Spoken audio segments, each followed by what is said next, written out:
El siguiente programa es presentado por...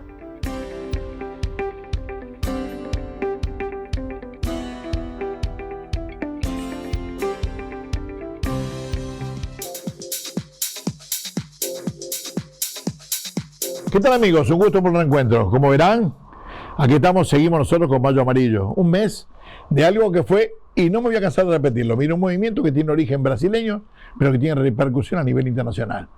Y tan importante es que realmente, y me refiero fundamentalmente en Uruguay, algo que ustedes puedan comprobar, que tenemos en las distintas localidades de Montevideo, no, del Uruguay todo, las distintas actividades en los colegios, en las partes municipales, en las partes ministeriales, en todos lados, donde se han pintado edificios, donde se han hecho pruebas, donde han salido los niños a hacer demostraciones en la calle con dibujos, con actuaciones, con simulacros, cantidad de cosas, definitivamente tratando de buscar de disminución de los siniestros de tránsito y de mejorar la calidad de vida de aquellos que lamentablemente lo tuvieron que sufrir, aunque sea, digamos, de manera personal o de manera familiar. La situación no es fácil. En el Uruguay tenemos más de 400 fallecidos por año en algo que parecería es una pandemia que mucho hablamos y poco mejoramos. Y realmente a veces nos quedamos conformes porque se ha aumentado el parque automotor, porque como decía el otro día el presidente de UNACEP, Marcelo Metediera, que no solamente se ha aumentado el parque automotor, sino que se ha duplicado la venta de combustible, lo que quiere decir de que aquellos que tienen auto, además por X razones serán, o que el combustible es más barato, que los autos gastan menos, o que tienen un pesito más para guardar, para gastar y para recorrer el país por los caminos que están muy buenos hoy día, definitivamente la cosa ha cambiado mucho, pero los siniestros están. Ahora, si hay muchos siniestros que uno pudiera juzgar más allá del análisis profundo de las razones y que pudiera decir, mire, son razones de construcción de los caminos, de la falta de caminos rotosos, falta de señalización y todo lo que sea en contra del conductor y de los vehículos, digamos, de alguna manera por ahí estaríamos encontrando un poco alguna excusa para justificar ese tema. Pero lo que pasa es que los caminos están ahora mejor que nunca. La señalización, si bien no es abundante, en algunos lados puede ser hasta escasa y lo hemos hecho notar, de cualquier manera no es algo como digamos, señores, esta es la razón de los siniestros. Sí, lo que sí podemos decir es el desconocimiento de la lectura de esta señalización, que sí es escasa y además no la sabemos leer y no sabemos los significados, y si lo sabemos no lo respetamos porque falta de fiscalización, sin dudas, por ahí la razón de no solamente de las no mejoras, sino en algunos casos de empeoramiento. Yo digo, han aumentado mucho los siniestros, pasan en las rutas con choques frontales. Lo que quiere decir, naturalmente, sin ser, digamos, y sin ir a muchos análisis, que hay alguno de los vehículos que invade la senda contraria y se produce el encontronazo, ¿de acuerdo? En esos casos, de la mayoría, con consecuencias mortales o con heridos de muchísima gravedad que naturalmente dificulta la historia. Ahora, ¿cómo se consigue mejorar este tema? Y bueno, entre otras cosas, primero, el advenimiento de los radares. Han venido muchos radares. Claro que los radares todavía, más allá que han tenido muchísima resistencia, igualmente están muy limitados. Son radares que en el lugar del paso donde están instalados controlan la velocidad que ahí pasamos, pero no tenemos radares de tramo, que son aquellos que controlan entre un tramo y otro un promedio de velocidad que digan si mantuvimos y respetamos la velocidad, no que en algún lado diga 75 y pasamos a 75 y del radar para adelante lo hacemos a 140, ¿de acuerdo? Entonces la historia es naturalmente la evolución, seguramente vendrán esos otros radares y otras cosas y mejoraremos también en ese aspecto, pero además no son solamente las únicas cosas, sino un concepto general de cuál es la fiscalización. En España, sin ir más lejos, por algunos choques frontales que han aparecido en caminos que no son naturalmente las rutas principales, llegaron a la conclusión de que a veces la gente está acostumbrada a ver las líneas amarillas, que dice claramente que no se pueden pisar. Por lo tanto, usted no puede invadir la senda contraria porque estaría cometiendo una infracción que podía ser penalizada y si hubieran cámaras, naturalmente, la historia podía ser otra. Y bueno, como podían, y no podían poner cámaras cada 10 metros para todos lados, ni poner un policía que estuviera controlando a cada kilómetro y a cada uno de los conductores, trataron de buscar algo que generara una nueva motivación, una nueva referencia, y pasaron a pintar esas líneas amarillas en líneas rojas, que fueran para alguien que quiere identificar ninguna otra cosa. Lo primero es, rojo es peligro, que es algo que tenemos desde chicos, sabemos que tiene un significado muy puntual y particular. De alguna manera, algo de eso seguramente en algún momento se hará en el Uruguay, no creo que demore mucho tiempo, porque copiar y copiar bien es una buena idea, es una buena enseñanza, fundamentalmente capitalizando lo que en otros países han tenido un buen resultado. Por eso digo, señores, la historia pasa por eso. Les quiero decir que en este programa vamos a tener una nota con Gerardo Senese, alguien que ha sido presidente de Transporte Escolar Unido, no es en este momento, pero es un hombre de mucha experiencia en transporte escolar y fundamentalmente también en lo que respecta al transporte turístico, porque también maneja ese tema tanto en Uruguay como en el exterior. Eso por un lado. La otra nota que tenemos, San Martín Arrube, algo encargado de la señalización del departamento de San José, alguien que empezó allá, me acuerdo cuando nos conocimos, en un autódromo chiquitito para que los niños pudieran hacer prácticas de conducción y de seguridad vial en el Isla Polía, departamento de San José, algo que ha sido un ejemplo en el país. Me acuerdo que estuve en la presentación, un divino lugar que seguramente vamos a poder aprovechar y vamos a invitar a ustedes o a alguna escuela que nos haga saber para poder llegar hasta allá y volver a revivir de alguna manera para nosotros montevideanos ese mini circuito de Isla Polía. Comenzamos el programa de esta manera entonces.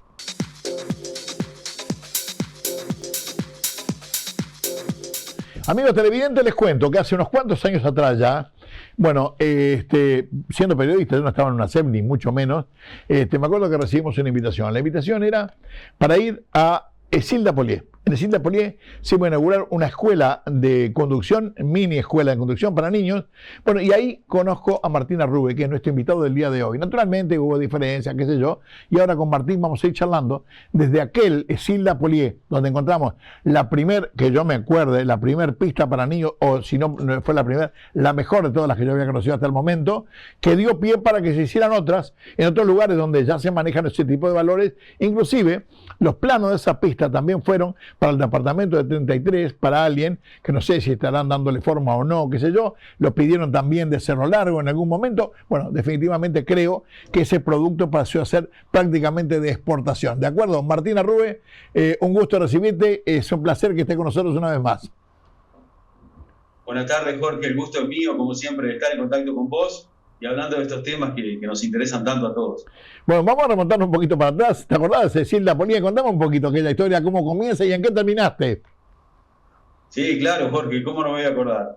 Vos tuviste mucho que ver también en eso, me diste una mano grande, aceptaste la invitación también para ir y llevar imágenes de lo que es la escuelita, esa hermosa escuela, cómo quedó la escuela de tránsito de Isla Paulier, que hoy por hoy, te digo la verdad, no se utiliza mucho, pero bueno, esperemos que se pueda utilizar. Se ha mantenido, está en perfectas condiciones y bueno, la idea es que en este próximo periodo se pueda nuevamente reutilizar porque sinceramente era muy bien aceptada por los niños, se divertían mucho y aprendían, ¿verdad? Que era lo importante, o sea, aprendían divirtiéndose. En esa parte, Jorge, realizamos todo lo que es el diseño de la señalización vertical y horizontal que tiene la pista, el diseño donde se colocaron semáforos, que actúan semáforos iguales que los que encontrás en la ciudad, ¿verdad? Son semáforos que se encuentran en la ciudad, no tienen las mismas dimensiones. Y bueno, es una mini ciudad llevada a lo que sería un círculo donde pueden circular bicicletas de niños, de escolares, que van desde primero a tercero, y luego tenemos también otras pruebitas para los chicos que van de tercero a sexto año de escuela. Che, Martín, escuchame una cosa, y la pista está, dijiste se usaba poco, pero está de cualquier manera en actividad. La pregunta es, ¿está abierta para todo público? Quiero decirte, por ejemplo, si fuera un grupo de chicos de Montevideo, ¿podrían utilizar la pista? Y lo que sigue como pregunta, ¿ahí están disponibles esas bicicletas o algo, o hay que llevar cada cual su vehículo para hacer algún tipo de experiencia? No, Jorge, las bicicletas están disponibles, están ahí en la pista, hay bicicletas para los chicos, hay cascos, hay chalecos, están todos los implementos de seguridad necesarios. Simplemente sería ponerse en contacto, en ese caso con la Intendencia, y bueno, en coordinación con el municipio, ¿verdad?, de esa localidad, que la escuelita está en el mismo municipio, en el edificio donde está el municipio de Isla Paulier. Sí, sí. Bueno, el tema sería hacer algún tipo de trámite con tránsito directamente de San José y definitivamente después ver con el municipio de Isla Polía y buscar la vuelta como sigue, ¿no? Así es. Pero bueno, Martín, tu actividad nueva está relacionada con el tema de señalización. Señalización, departamento de San José, la señalización de San José o donde sea, es de vital importancia fundamentalmente por el ordenamiento, por la dirección, por el manejo del tránsito, pero este tema, siempre y cuando toda la señalización vaya acompañada con determinado tipo de docencia y exigencia, por otra parte, y fiscalización, para que todos aquellos que están manejando aprendan a manejar o simplemente lo están haciendo desde hace años, sepan qué significa cada una de las señales de la señalización, para qué están hechas y por qué hay que respetarlas y cuáles son los beneficios, ¿no? Sí, Jorge, desde que asumimos teníamos en mente ya un programa, un proyecto, y lo hablamos con la dirección de tránsito, el director que estaba en ese momento. Hoy tenemos una directora de tránsito, ha cambiado la dirección en ese aspecto, pero continuamos trabajando de la misma manera y se vienen realizando los proyectos que ya teníamos en mente, que prácticamente se han logrado hacer un gran porcentaje en estos 4 años que estamos ahí. Primero que nada, Jorge, cambiamos lo que es la señalización vertical en la parte urbana, en lo que tenía que ver con espacios reservados, tanto para paradas de ómnibus, paradas de taxi, espacios reservados para carga y descarga y todo ese tipo de espacios que estaban señalizados de una manera, a mi entender, incorrecta. Estaban con señales informativas o de otros colores que no tenían que ver con lo que es la norma de señalización vertical. Entonces cambiamos a lo que son señalización reglamentaria. Colocamos toda la señalización en la zona céntrica de San José ahora es reglamentaria. Eso de alguna manera le da, remarca más lo que es el espacio al conductor, al usuario. Se nota que, o sea, tratan de alguna manera de no ocupar ese espacio porque impacta visualmente ya lo que es la señalización. Y además también facilita la tarea de los inspectores, ¿verdad? Que son los que llevan a cabo la tarea de fiscalización. Porque al tener una señal que lo respalda reglamentariamente, están respaldados para actuar, ¿verdad? Si alguien incumple con esa normativa. Che, Martín, vos sabés que, en el interior, y yo, conozco casi todo el país prácticamente, pero en el transcurso del tiempo la historia ha ido cambiando, ha ido mejorando, pero me acuerdo siempre, y en muchos lugares creo que lo que vale siempre, la mano derecha es como si fuera la luz, en un caso roja, verde, lo que fuera, y la señalización correspondiente. Las manos derechas se respeta a rajatabla y se termina la historia, pero la historia fue evolucionando y en algún momento aquello que la mano derecha es la derecha ahora tiene un cartel de para adelante, no sé, se manejan por otros valores de conocimiento fundamental. Ahora, ese conocimiento que te indica las señales por una ordenanza que es de público conocimiento y que cuidado, no es invento uruguayo, sino con referencia al mundo seguramente, ¿sí? Son señales de tránsito universales, internacionales. Por otra parte, digamos, ¿cómo son recibidas por la gente de San José? La evolución está siendo respetada, está siendo aprendida por algunos que tuvieron licencia mucho antes de que salieran los carteles de pares y los de ceda al paso en la ciudad de San José. No, hoy por hoy, Jorge, sinceramente ha sido un cambio muy positivo. O sea, la gente lo ve así, se ve mucho más ordenado. Ha sido muy, muy positivo el cambio, sin duda alguna. Además, todo lo que tiene que ver con los materiales utilizados, todas las señales nuevas que hemos incorporado, tienen una calidad muy superior, ¿verdad?, a las señales que ya estaban colocadas, con resistencia a lo que es el sol, la lluvia. Bueno, son señales de muy buena calidad. Y sinceramente se ha respetado muchísimo todo ese cambio que se ha hecho, se ha ordenado de otra manera. Además también lo que es avenida Luis Alberto Herrera, no sé si has tenido la oportunidad de andar por San José, pero es una arteria principal que comunica a la gente que viene de Montevideo con el y se transitaba muchísimo por esa avenida y se ha reformado toda la avenida, todo lo que es el pavimento y por supuesto la señalización tanto vertical como horizontal.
¿Tenés dudas sobre cómo manejar en determinadas situaciones o qué dice la ley de tránsito?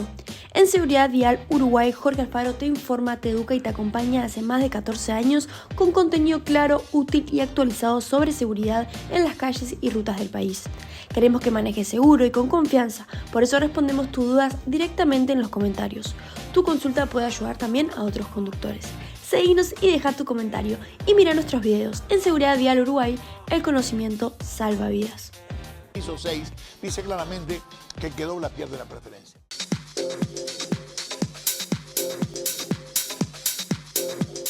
Y lo que respecta, Jorge, a lo que tú preguntabas, toda la señalización nosotros es en base al manual interamericano de señales de dispositivos móviles y también, por supuesto, también en la norma de señalización horizontal y vertical del Ministerio de Transporte, o sea, de vialidad, de la Dirección Nacional de Vialidad. En base a eso es que hicimos toda la nueva señalización. De cualquier manera, todo ese tipo de señalización, esto está hecho de acuerdo, supongo yo, con un plan de trabajo de la Intendencia, con la Dirección Nacional de Tránsito, la Dirección de Tránsito de San José concretamente, para ver, y de acuerdo con eso será el orden de la fiscalización y el respeto de lo que se hace. Digo, no es un trabajo que digo señalización por un lado, tránsito absoluto por otro lado y cada cual hace lo que quiere, no. No, es un trabajo coordinado con todas las áreas, porque a veces vos decís tránsito, se encarga solo de tránsito. No, tenemos que coordinar con el área de parques y jardines, tenemos que coordinar con el área de alumbrado para reparar cualquier tipo de señal. Yo tengo contacto permanente con todas las direcciones de la Intendencia, porque siempre, más o menos, siempre tienen que ver en algo las demás direcciones, aparte de lo que tiene que ver la señalización nuestra. Y bueno, no, me lo imaginaba. Martín, hace muchos años, antes de que estuvieras en esto de señalización, de alguna manera, y cuando empezaste en aquel momento de etapa de transición en tu carrera dentro de la Intendencia, con Esilda Polié, con este otro tema, me diste varios proyectos con respecto a la seguridad vial. Lo que vos pensabas, o lo que en ese momento estabas idealizando con respecto a la disminución de los siniestros, a tratar de mejorar desde un punto de vista de otro. Contame, ¿en qué estás en este momento? Si hay algo de eso que vos tenías escrito, que en algún momento alguien te lo copió de algún otro departamento o se apropió y hizo, y sin hacer referencia a Martina Rube. Contame cómo estás. Mirá, Jorge, cuando yo te contacté fue por el proyecto para exámenes de licencia de conducir que fueran únicos en todo el Uruguay, todo el país, por allá por el año 2017. Arrancamos a trabajar, a recorrer todos los departamentos. No llegué a recorrer todos, pero sí recorrí gran parte del Uruguay, viendo cómo se realizaban los exámenes prácticos, hice videos, hice un proyecto que tú recordarás. Me contacté con la gente de España, de la Dirección General de Tráfico, así bien de atrevido, mandamos un correo electrónico, después me ayudó el alcalde, estuvo el senador Carlos Daniel Camí también dándome una mano muy grande para ese contacto y para que se estableciera una comunicación, y logramos hacer un proyecto que es de carácter nacional, que lo aprobó la UNACEB. Todavía tú, Jorge, no estabas en ese momento en la UNACEB, lo aprobó la UNACEB y luego pasó al Congreso de Intendentes, y ese proyecto está en el Congreso de Intendentes. Está, en este momento está en stand-by, o sea, los últimos contactos que yo he tenido, pero igualmente se han comunicado desde el Congreso de Intendentes, la gente de ahí se ha comunicado, y hemos tenido contacto, hemos tenido charlas, conversaciones, y bueno, pareciera que en algún momento lo van a reflotar, lo van a sacar, porque de alguna manera u otra se va a tener que hacer, porque eso, o sea, los exámenes van a tener que ser únicos en todo el país.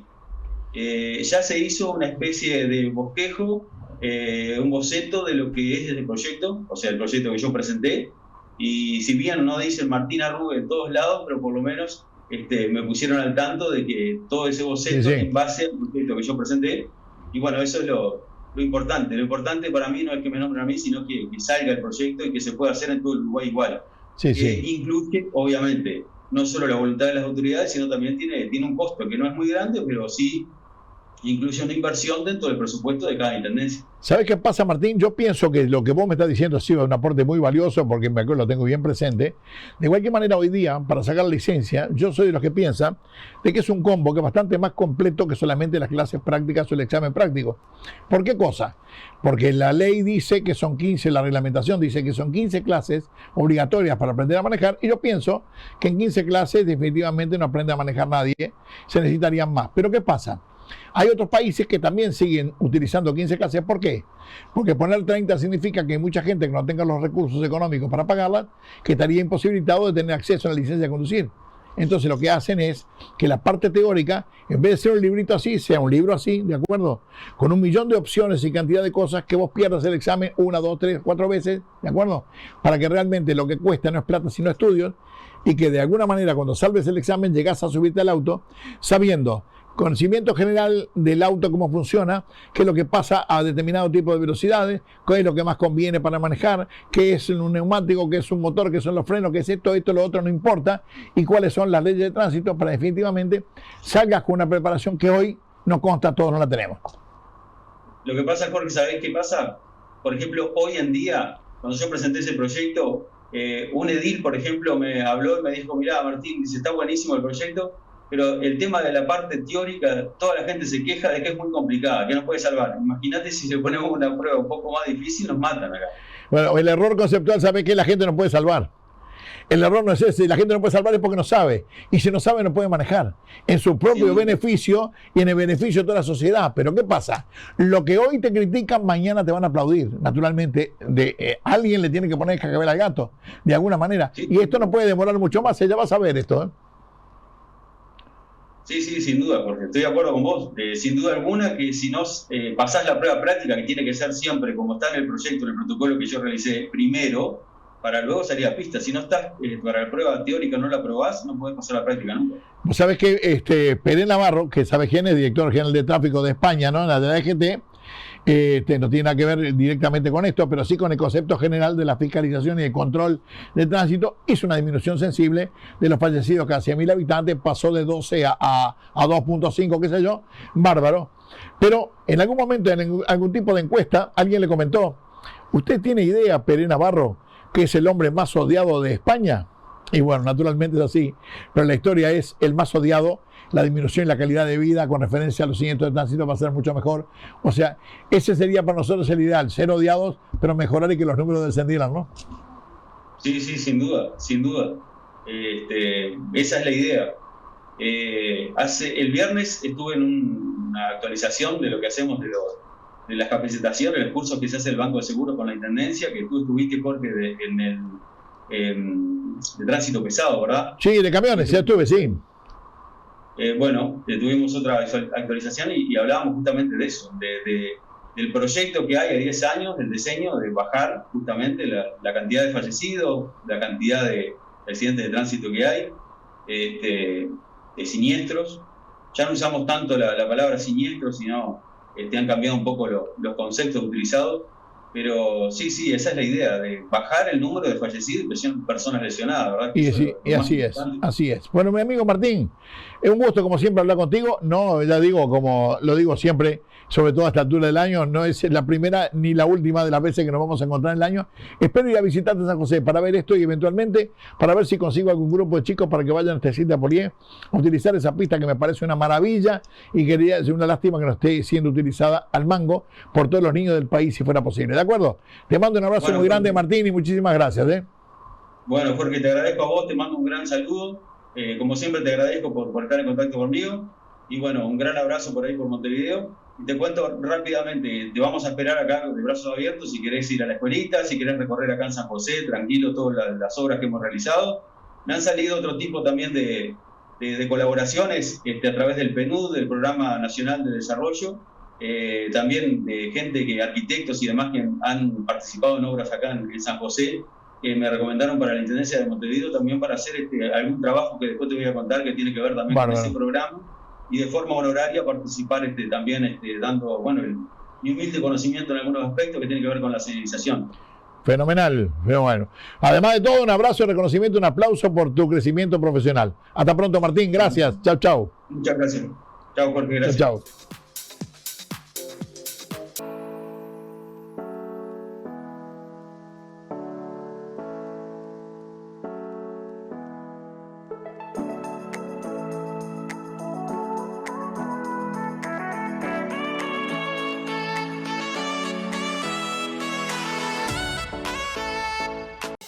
Experimenta conducir tu moto con auténtica seguridad.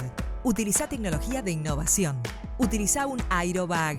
Minimiza la morbimortalidad hasta un 90% gracias al colchón de aire producido antes de hacer contacto con el pavimento u otro vehículo. Tu vida nos inspira. Tu familia te espera. Aerobag. Importa y representa para el Mercosur Cedimo. www.cedimo.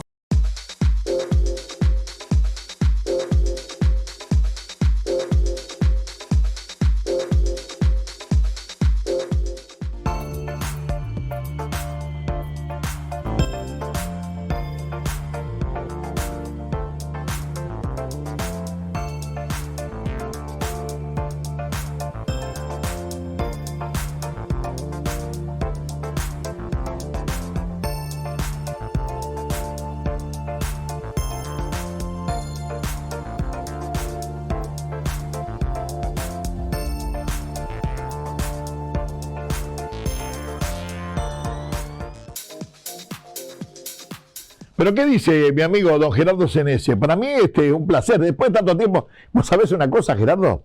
Ahora le vamos a decir a la gente quién sos y toda esa cosa, pero yo no me voy a olvidar de los comienzos de nuestra relación, que terminó en una lindísima amistad. Éramos enemigos brutales, discutimos, nos peleamos. ¿Vos te acordás de todo eso? Yo me acuerdo clarísimo de aquella escena en otro canal privado. En Canal 12, sí, claro, imagínate. Pero, digo, yo no lo veo como que éramos enemigos, digo, cada uno defendía sus ideas y yo defendí una injusticia, además de todo, digo, no era, y obviamente con la pasión, porque refiero, este es nuestro medio de vida, como es el del 90% de las empresas de transporte escolar, que somos pequeñas empresas, ¿no? Entonces, digo, en ese momento estaba todo muy caliente, además, digo, pero obviamente que es un placer hoy tenerte como amigo y haber hecho muchísimas cosas más juntos, ¿no? No, la verdad que sí. Le vamos a explicar a la gente que estamos hablando con Gerardo Senese, bueno, un amigo, como decía bien Gerardo, sí, después de tantos años, con el que luchamos mucho fundamentalmente por el tema del fortalecimiento de la justicia, llamémosle justicia social, con referencia a los niños y el transporte escolar, con cantidad de cosas que Gerardo no entendía, y yo tampoco. En algún momento discrepamos, porque por ahí, y yo digo en aquel momento también en parte de desconocimiento, achacábamos un poco lo que defendía la gente del transporte escolar, nosotros creyendo otra cosa, hasta que finalmente, al final enfilamos por el mismo lado y hinchamos por una cosa que creímos de vital importancia, con un gremio y con un grupo de gente que trabajaba con pocos siniestros, aunque no todas las veces que nosotros veamos, siempre hay alguno que por ahí es un pecador, que nosotros definimos y que por ahí les mal al grupo, pero que realmente estaban representando a un grupo de gente que es muy, muy valiosa, que llevaba nada más y nada menos que el capital de los chiquilines de nuestro país, ¿de acuerdo? Así que bueno, aquí estamos, don Gerardo, un gusto recibirte. Igualmente, Jorge, de estar contigo acá. Bueno, ¿qué tanto tiempo? Integraste fuiste presidente de Transporte Escolar Unido durante muchos años, no estás en este momento, por razones, bueno, naturalmente no se pueden repetir presidencia por tanto tiempo y qué sé yo, pero igualmente integraste el grupo de ese gremio. Contame un poco cómo está la situación del transporte escolar. No, la situación, digo, sí, el gremio durante 40 años sigo siendo miembro obviamente, de la gremial y durante casi 25 años en la Cámara de Transporte también, ¿no? Como representante del transporte escolar en la Cámara de Transporte, que nuclea todo lo que es el transporte de pasajeros, ¿no? En todas sus dimensiones y en cada actividad en particular. Y el transporte escolar hoy, si bien está absolutamente regulado y con un cumplimiento de la norma muy bueno, digo, estamos peleando ahora por otras cosas más bien de fiscalización, de que hablando en criollo, de que la ley sea igual y pareja para todo el mundo, porque seguimos viendo cantidad de motos con 3, 4 niños arriba, autos que se exigen los medios de retención infantil, y vemos autos todos los días con 4, 5, 6, 7 chiquitines arriba, sin silla, sin cinto. Entonces digo, hay veces que nos pasa con quien nos fiscalizan. Yo trabajo en un colegio que de 5 días a la semana, 3 hay inspectores en la puerta, y sin embargo vos ves que están los autos así sobrecargados, y están los chiquilines cruzando en la mitad de la calle cuando hay semáforo en cada esquina, y sin embargo los inspectores están para regular el tránsito, pero parecería que eso no fuera competencia de ellos, ¿no? Entonces digo, un poco la lucha hoy pasa por ahí, más allá de lo que sigue peleando la gremial por tener una flota moderna. Seguimos siendo el transporte más seguro de América Latina y de muchos países desarrollados, además, ¿no? Hoy en muchísimos países el transporte escolar sigue siendo en vehículos sin cinturón, o a lo sumo con cinturones abdominales nomás. Digo, nosotros el año pasado tuvimos un encuentro muy cordial con una gente que vino de México, invitada por la Fundación Gonzalo Rodríguez, interesadísima en lo que había hecho el transporte escolar acá, sobre todo en la ciudad de Montevideo, ¿no? No, pero yo me acuerdo que el tema del transporte escolar en su momento, la gran discusión con el tema de los asientos, y que, bueno, fundamentalmente creo que todas estas cosas, la discusión se basa en algo económico, donde el transporte escolar no era rentable, donde se pretendían determinadas mejoras o cantidad de cosas, y lo hablé contigo. Pagamos el combustible más caro de todo el país, pagamos esto, lo otro, tenemos los impuestos, tenemos esto, no tenemos exoneraciones y sí tenemos exigencias y controles, y se nos exigía en aquel momento poner asientos nuevos. Está bien, con cinturón de seguridad todos decíamos que sí, pero realmente el negocio no daba, y ahí pasa otra parte de la discusión, ¿no? No, ni hablar, digo, o sea, nosotros hicimos inversiones, fíjate que el costo para que tenga una idea la gente, el vehículo más económico para nosotros equivale a la compra de 3 taxímetros, por ejemplo. ¿Sabes? Porque digo, el vehículo más económico para transporte escolar hoy no baja de $45.000, $50.000 de ahí para arriba. Son inversiones para lo que es la rentabilidad del negocio muy, muy gruesas, ¿no? Y bueno, nosotros la gremial sí ahí jugó un papel fundamental en el equipamiento, desarrollando de acuerdo a la norma de Naciones Unidas que nos había presentado la UNACEP, en cuanto a la fijación de los asientos, los anclajes, todo ese tipo de cosas, la norma de los cinturones de seguridad, que la gremial jugó desarrollando todo ese sistema a nivel nacional, con mano de obra nacional, que eso era importante también en un momento de crisis. Estamos hablando del año 2010 más o menos, y nosotros somos los principales interesados de que los niños viajen seguros. Digo, es la fuente de nuestro negocio, más allá de que la inmensa mayoría de nosotros somos padres o abuelos, ¿no? Hay otra cosa más. Yo pienso que hablaba hace un ratito cuando los inspectores no cumplían determinada función con relación al cuidado de los niños. Y estoy de acuerdo contigo. Naturalmente sé que pasa que es así. Ahora, creo, no de la culpa de los inspectores, sino que todos los uruguayos no entendemos todavía cuál es la responsabilidad, inclusive cuál es nuestra conveniencia. ¿De acuerdo? Y pienso y me remonto y me voy a Estados Unidos. Entonces veo los famosos school bus, el ómnibus escolar, que son amarillos, enormes de grandes, y tratan de renovarse, aunque sean nuevos de un año para otro, de mantenerse en la misma forma, fundamentalmente para que la gente los siga identificando y no haya confusiones. Pero ese school bus que pasa por ahí, los niños no usan cinturón, mirá lo que te voy a decir, no usan cinturón con ese tamaño, qué sé yo, la historia es otra, van despacio, pero aparte, mirá los autos, lo vemos en el video, los autos que están por atrás están parados, y lo que viene en sentido contrario también, hasta que el ómnibus te reinicia la marcha, y es ahí cuando inclusive vuelve a plegar una barrera que saca del lado de atrás, diciendo que tomen distancia, y pasa esto que estamos viendo, y parece que nosotros no hemos evolucionado socialmente para darnos cuenta de esto que estamos viendo, que el mundo civilizado nos quiere enseñar y nosotros no queremos aprender. Sí, sin duda hay un tema cultural enorme, lo que decís vos, y cada uno mira su interés o su conveniencia. O sea, tú ves ese ómnibus, vas sin acompañante además. Y lo que tú decís del respeto es una falta gravísima que te rebase un auto cuando está bajando un niño de un school bus. Digo, pero además en muchos estados el conductor de ese ómnibus tiene cámara y tiene derecho a comunicarse para aplicar la multa en el caso de que no se respete el vehículo escolar. Yo no creo que llegar a eso, y mirá que creo que hay una cosa, nosotros no tenemos nada con los inspectores, muchas veces nos dan una mano enorme, pero digo, sí cuestiono, viste, que por ejemplo, lo que hablábamos recién, que el mismo padre que te exige cuando te contrata todas las normas de seguridad, después lo ves a él o a los compañeros de él llevando 6, 7 chiquilines sueltos arriba del auto de ellos, ¿no? Nos pasa a nosotros, digo, mirá que es una lucha diaria el que los chiquilines se mantengan en el viaje con el cinto puesto. Y cuando se decís que es por su bien, por la seguridad, que la responsabilidad es nuestra, dice, pero yo en el auto de mi padre voy así, o voy más rápido, o lo que sea, y es bárbaro, pero la responsabilidad es del padre, no de nosotros.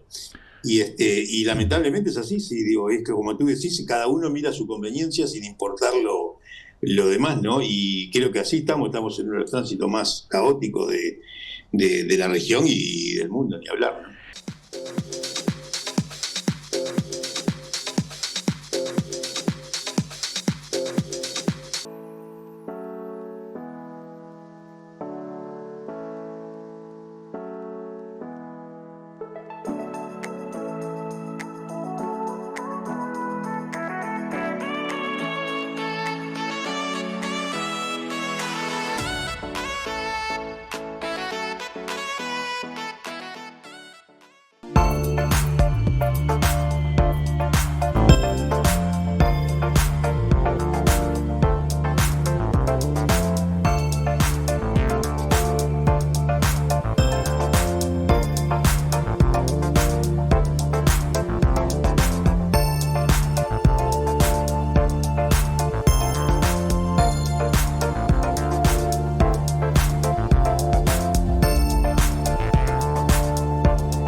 Bueno, y así como hablábamos también de que el School Bus y que son todos amarillos y son todos parecidos de un año a otro para que la gente los tenga más identificados que nunca y permanentemente, nosotros tenemos las camionetas acá en Montevideo amarillas y en Canelones tiene franjas verdes de los costados. Entonces digo, señores, ¿dónde estábamos? Pues, somos 19 departamentos chiquititos, 3,5 millones de habitantes, no nos ponemos de acuerdo para buscar una cosa, centralizar algo en forma de, de seguridad, de respeto generalizado para algo que tiene un significado muy importante, que es el transporte escolar. Entonces a veces, viste, Gerardo, tenemos este problema, y yo digo parecido al de las escuelas de conducción.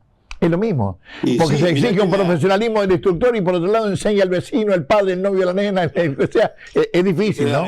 Estamos hablando, vos nombraste, está bien, Montevideo y Canelones, que posiblemente sean los dos departamentos con mayor cantidad de vehículos escolares y de población a transportar, pero el resto del país no tiene reglamentación de color.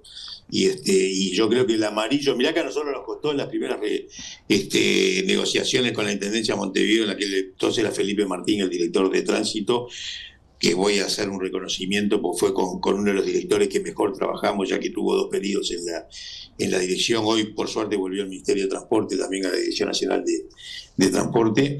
Y un gran recuerdo Felipe Martín, un gran conocedor de la materia, cuidado. Ni hablar, y una persona absolutamente accesible para dialogar y para negociar. Digo, son estas cosas que te dan cierta amistad después de muchos años de trabajo juntos, ¿no? Pero decía, cuando nos dijo al principio de los vehículos amarillos, nosotros nos queríamos morir, pero después lo entendés que prácticamente va asociado a que el amarillo es el transporte escolar.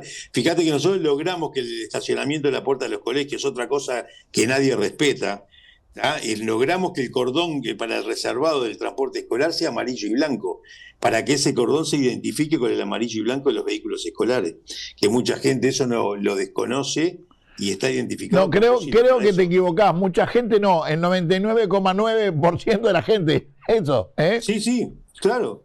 Y entonces en eso vas sumando cosas, ¿viste? Y yo junto, ahora que hicimos un reconocimiento a Felipe Martín, otra persona que me encantaría, porque en los pocos años que estuvo en la Intendencia trabajamos muy bien, fue con María Artagabeitia, que era la directora de tránsito, que hoy está en la UNACEP. Ahora ocupa, María Fernanda ocupa el mismo lugar mío en la UNACEP. Sí, exacto. Una fenómena. Para trabajar, que siempre que la llamás está a la orden para buscar soluciones y bueno, y esperemos seguir trabajando con ella en la UNACEP, ¿no? Porque la verdad que técnicamente es una persona muy capaz, ¿no? Ya lo creo, sin duda ninguna. Yo he conversado, no demasiado, pero igualmente, Fernández es ingeniera, por otra parte. Sí, no, la tiene clara, y aparte están en un gobierno nuevo de UNACEP, donde está Marcelo Metediera, también un amigo muy capaz para esta historia. Creo que es una buena dupla para que este tema funcione muy bien, si Dios quiere, y que mejore la situación, naturalmente es el deseo de todos, por supuesto, ¿no? Pero Gerardo, tu actividad no solamente está limitada al transporte escolar, sino que tenés muchas otras actividades. Me refiero a algo de, digamos, similar importancia, aunque cambien los valores y las edades fundamentalmente, pero ese transporte de turismo que está referido al territorio uruguayo y también al exterior. Entonces, es bueno tu referencia también con ese tema. Sí, ahí ya falta mucho más reglamentación en un montón de cosas, ¿no? Digo, si bien esa parte del transporte turístico está regulado técnicamente por el Ministerio de Transporte y por otro lado el Ministerio de Turismo en cuanto a las reglamentaciones de agencia de transporte turístico y eso, ¿no? Pero digo, hay mucha norma que todavía no está unificada y sobre todo, por ejemplo, una actividad que obviamente tendría que estar, como todo lo que es el servicio público, tendría que estar limitado los coches, ¿no?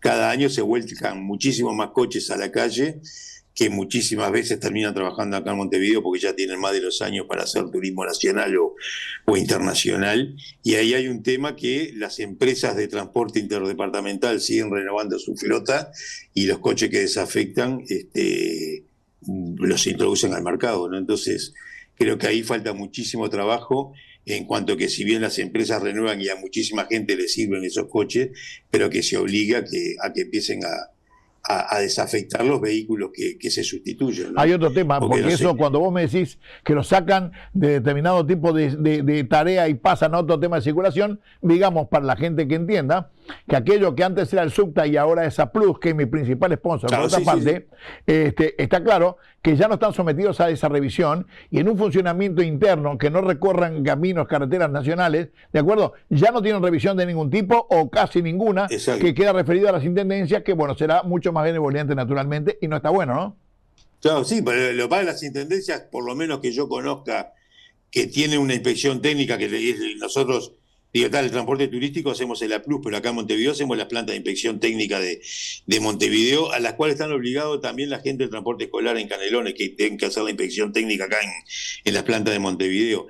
Yo supongo que el resto del interior se desconoce. O sea, no hay ningún tipo de inspección técnica, como decís tú, ¿no?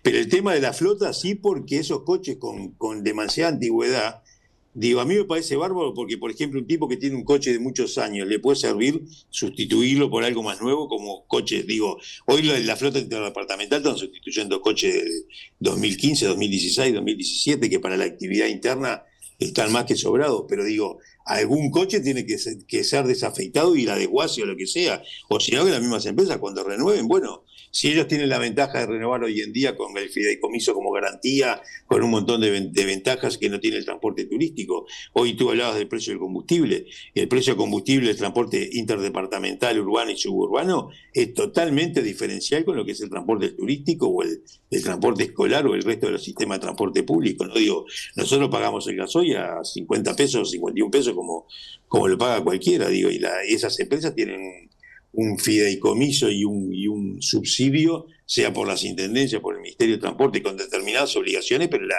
la diferencia es abismal. El precio del combustible, que es la paramétrica, el combustible y la mano de obra son las influencias más grandes, ¿no?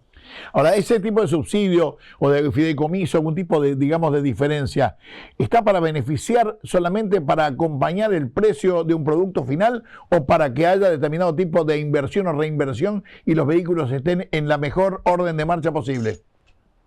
No, yo creo, o sea, hasta donde yo tengo conocimiento, que puedo equivocarme, lo aclaro, digo, por eso yo te decía que el fideicomiso también te somete a determinadas obligaciones, lo cual incluye indudablemente el precio del boleto. Hoy el precio del boleto, no sé, por decirlo, el boleto urbano o el interdepartamental, si no fuera por los subsidios, costaría más del doble, no tengo dudas. En el mundo entero el transporte está subsidiado. Y obviamente que dentro de ese subsidio tenés las obligaciones de los boletos de estudiantes, de jubilados, los pases, todo ese tipo de cosas, y también está incluida la renovación de flota. Digo que eso es fundamental, ¿no?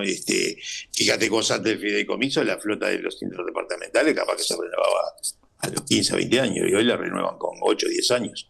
Y va en esos beneficios que a mí me parecen bárbaros, pero que creo que tendrían que abrirse un poco más la cancha para los que trabajamos en el sistema del transporte de pasajeros, de tener las mismas o similares condiciones, ¿no?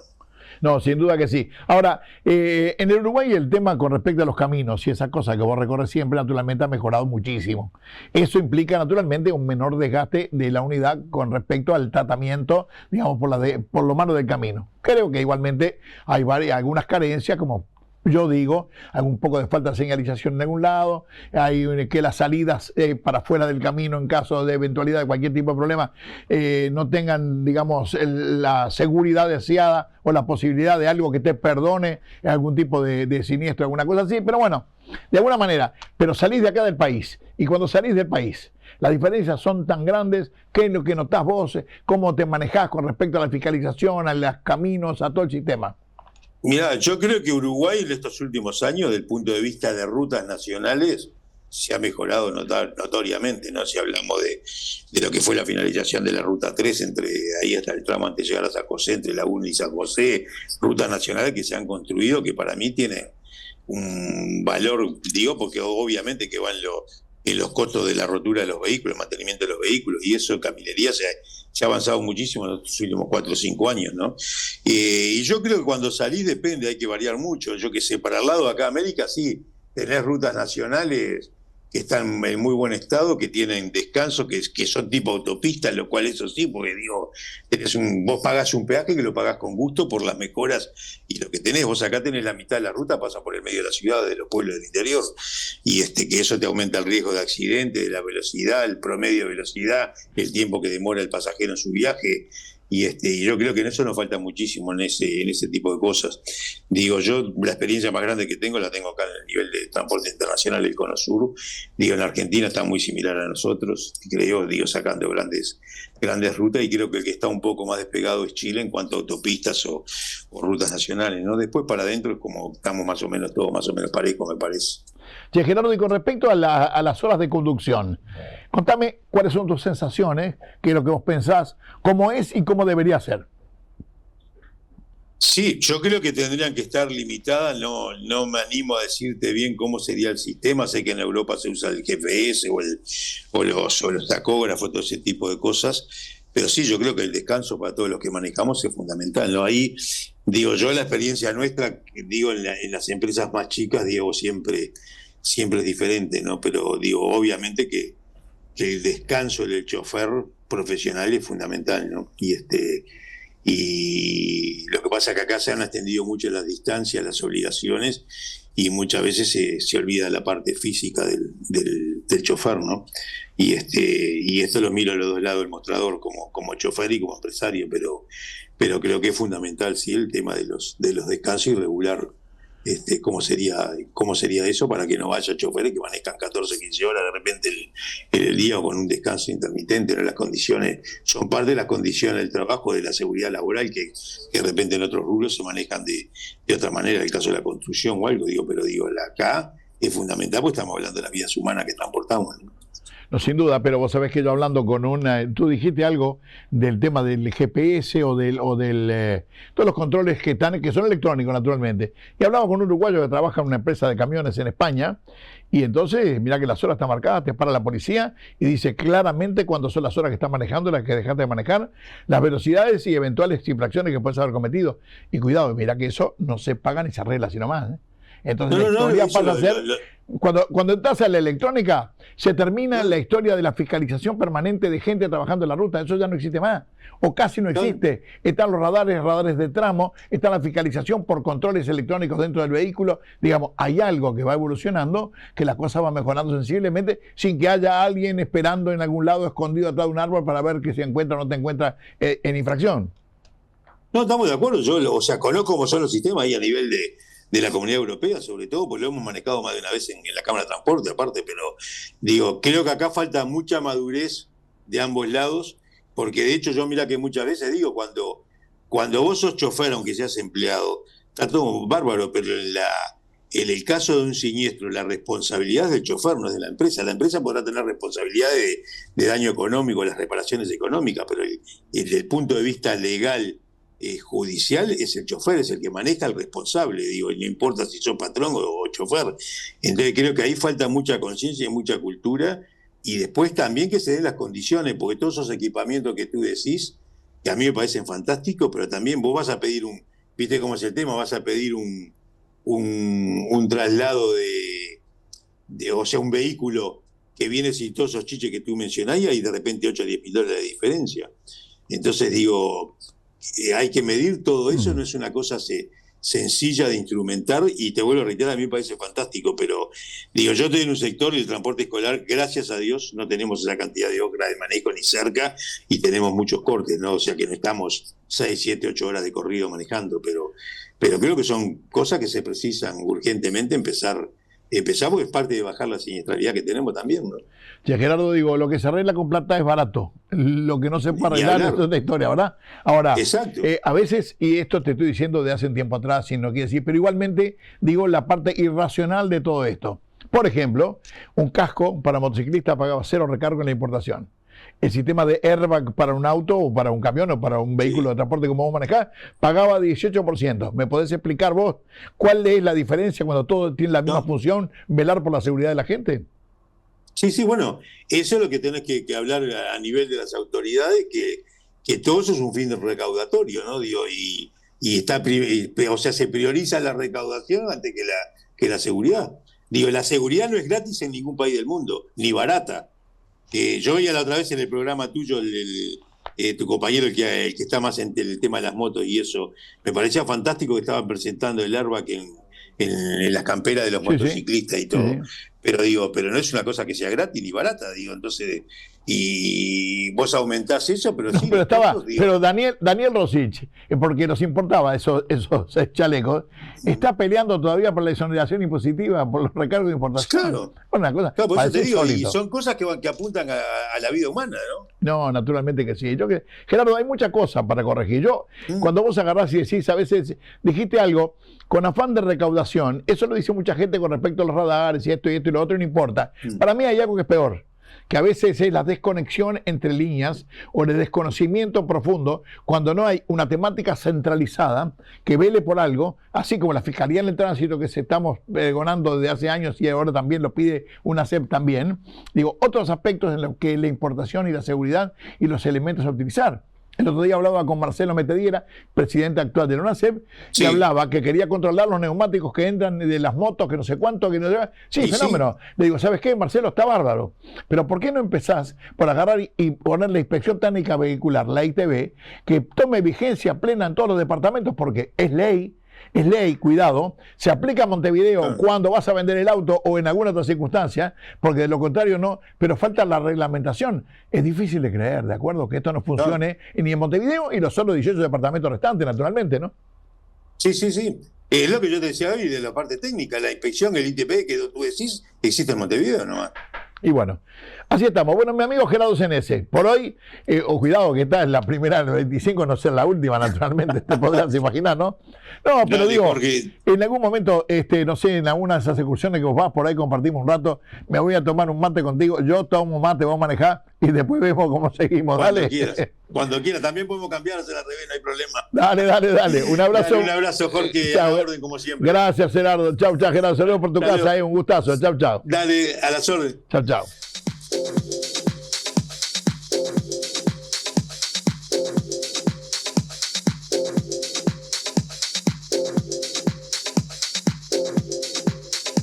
Estamos llegando al final del programa. No se olviden que tenemos previsto que ya para fines, en el mes de junio, vamos a tener el sorteo de aquella parrillita que el amigo Alexander Moreira de Trailer Sui nos ha regalado para que todos aquellos que son nuestros televidentes puedan participar. Una parrillita, miren, yo la defino como algo muy práctico para todo aquel que recorre las carreteras de nuestro país, que hace tramos largos.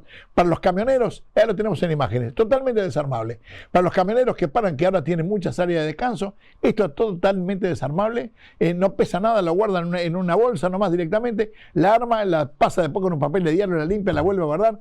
Esto funciona con carbón, se prende en 5 minutos, usted está haciendo una chuleta sin mayor problema, tiene otro pisito de arriba por si quiere hacer algún chorizo o alguna cosa. Digo, esto es espectacular para aquellos que van a ver el rally, todas esas cosas. Me acordé del Pato Fasano y todos los amigos que hacen siempre con un disco de arado o con alguna parrillita que arman por ahí y que tienen que estar juntando palitos. Acá con un poquito de carbón se hace unos churrascos lindísimos. Trailer Sui, Alexander Moreira, un querido amigo, una empresa que realmente es un ejemplo en la construcción de trailers y elementos de última generación, que son no solamente el negocio y la industria de los trailers, sino fundamentalmente un tema de seguridad y de reglamentación para toda la industria nacional y para todo aquello que circule por la ruta de nuestro país, dando seguridad a los que lo usan y a los que transitamos por las mismas también.